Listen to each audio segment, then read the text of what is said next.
Mega ఫ్యామిలీలో అందరూ కూడా తమ్ముడు పవన్ కళ్యాణ్‌కి సపోర్ట్ ఇస్తున్నప్పుడు, అల్లు అర్జున్ గారు వైఎస్ఆర్‌సీపీ అభ్యర్థికి సపోర్ట్ ఇవ్వడం, ఇది పెద్ద టాపిక్కే అనుకోవాలి సార్. సో, దీన్ని మీరెలా పరిగణిస్తారు? ఎందుకు టాపిక్ అవుతుందమ్మా అది? ఇప్పుడు అల్లు అర్జున్ అనే అతను పవన్ కళ్యాణ్ గారికి సపోర్ట్ చేస్తూ ట్వీట్ ట్వీట్ చేశారు. ట్వీట్ చేశాడు. ఇక్కడికొచ్చేటప్పటికి ఆళ్ళ చుట్టం ఎవరో ఉన్నారు, లేకపోతే ఫ్రెండ్ ఎవరో ఉన్నారు రెడ్డి గారు. ఆయన సపోర్ట్ చేస్తానికి, క్యాన్వాసింగ్ చేస్తానికి వస్తా అన్నాడు, ఎళ్ళాడు. దాంట్లో తప్పే ఉంది. ఇప్పుడు నేను యాక్టర్‌ని, నేను ఎవరికైనా నాకు నచ్చిన వాళ్ళకి చేస్తాను. మీరు చూస్తే ఒక 4, 5 రోజుల కిందో, వారం రోజుల కింద నేను కూడా ఒక అప్పీల్ ఇచ్చాను. మంచి వాళ్ళకి ఓటేయండి. ఏ పార్టీలో ఉన్నా మంచి వాళ్ళకి ఓటేయండి అని. సో, మంచివాడు అనుకున్నాడు, అతను చెప్పాడు.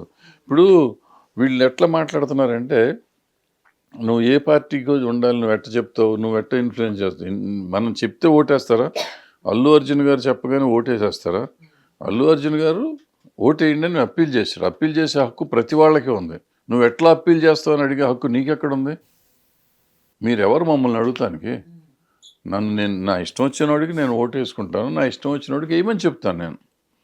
నువ్వు ఎవరికి చెప్తావు అని చెప్తానికి నీకేం హక్కు ఉంది? నా ఇష్టం వచ్చినోడు నేను చెప్తాను. ఇది టూ మచ్గా ఉంటుంది. ఇక సినిమా యాక్టర్ కాబట్టి నువ్వు అట్ట చెప్పకూడదు, ఇట్ట చెప్పకూడదు అంటానికి లేదు. బయట చూసే జనాలు మీ ఫ్యామిలీ వాళ్ళకే సపోర్ట్ ఇవ్వకపోతే ఎట్లా అని ఒక క్వెషన్ మార్క్ అంటూ ఉంటుంది ఫ్యామిలీ కదా సార్. ఏముంది, ఆయన ఇచ్చాడు కదా, ఆయన ట్వీట్ చేశాడు కదా, ఓటేయమని ట్వీట్ చేశాడు. మామయ్యకో వరకు ఓటేయండి అని చెప్పారు కదా ఆయన. సరిపోయింది కదా, ఇంకేం కావాలి? సో ట్వీట్ మేక్స్ ఎవ్రీథింగ్ అంటారు.